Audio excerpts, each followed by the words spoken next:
మాజీ CM KCR speed పెంచారు. కాసేపటి క్రితమే సికింద్రాబాద్ పార్లమెంట్ ఎంపీ అభ్యర్థిని ప్రకటించిన గులాబీ బాస్ తాజాగా మరో 2 స్థానాలకు క్యాండిడేట్ల పేర్లను అనౌన్స్ చేశారు.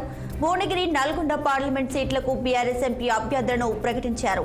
భువనగిరి పార్లమెంట్ స్థానం నుంచి పోటీకి బీసీ సామాజిక వర్గానికి చెందినటువంటి క్యామ మల్లేష్, అలాగే నల్గొండ లోక్సభ స్థానానికి కంచెట్ల కృష్ణారెడ్డి పేర్లను కేసీఆర్ అధికారికంగా ప్రకటించారు. కాగా తెలంగాణలోని మొత్తం 17 పార్లమెంట్ స్థానాలకు గాను 16 సెగ్మెంట్లకు గులాబీ బాస్ అభ్యర్థులను ఖరారు చేశారు. ఇంకా ఒక హైదరాబాద్ పార్లమెంట్ స్థానానికి అభ్యర్థిని ప్రకటించాల్సి ఉంది.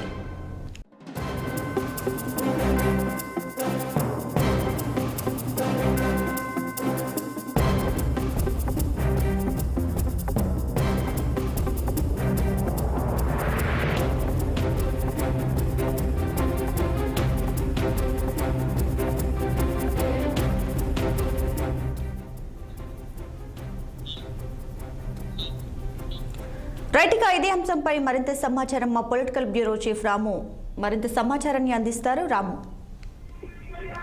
దిశగా వచ్చే లోక్సభ ఎన్నికల్లో పోటీ చేయనున్న అభ్యర్థుల లిస్టును అధికారికంగా మాజీ ముఖ్యమంత్రి కేసీఆర్ ప్రకటించారు. ఇప్పటికీ మొత్తం 17 స్థానాలకు గాను 16 స్థానాలకు అభ్యర్థులు ప్రకటించారు. దాంట్లో చూస్తే ఖమ్మం నామా నాగేశ్వరరావు, మహబూబాబాద్ మాలూత్ కవిత, కరీంనగర్ పెద్దపల్లి వినోద్ కుమార్, పెద్దపల్లి కొప్పుల ఈశ్వర్, మహబూబ్ నగర్ మన్నె శ్రీనివాసరెడ్డి, చేవేల కాసాని జ్ఞానేశ్వర్, వరంగల్ డాక్టర్ కరీం కావ్య, జహీరాబాద్ గాలి అనిల్ కుమార్, నిజామాబాద్ బాజిరెడ్డి గోవర్ధన్, మల్కాజ్గిరి రాగి లక్ష్మారెడ్డి, ఆదిలాబాద్ ఆత్మ సక్కు, నల్గొండ కంచెల కృష్ణారెడ్డి, మెదక్ వెంకట్రామరెడ్డి, నాగర్ కర్నూలు ఆర్ఎస్ ప్రవీణ్ కుమార్, సికింద్రాబాద్ పద్మరావు గౌడ్, బొరిగిరి క్యామ మల్లేష్ కుర్మా 7 స్థానాలకు గాను 16 పార్లమెంట్ స్థానాలకు అభ్యర్థులు ప్రకటించారు.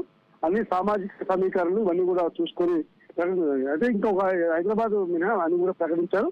మొత్తం మీద పార్లమెంట్ ఎన్నికల్లో అన్ని పార్టీల కంటే ముందుగా ఈ రోజు కేసీఆర్ అభ్యర్థులను ప్రకటించి ముందుకు పోతున్నారు.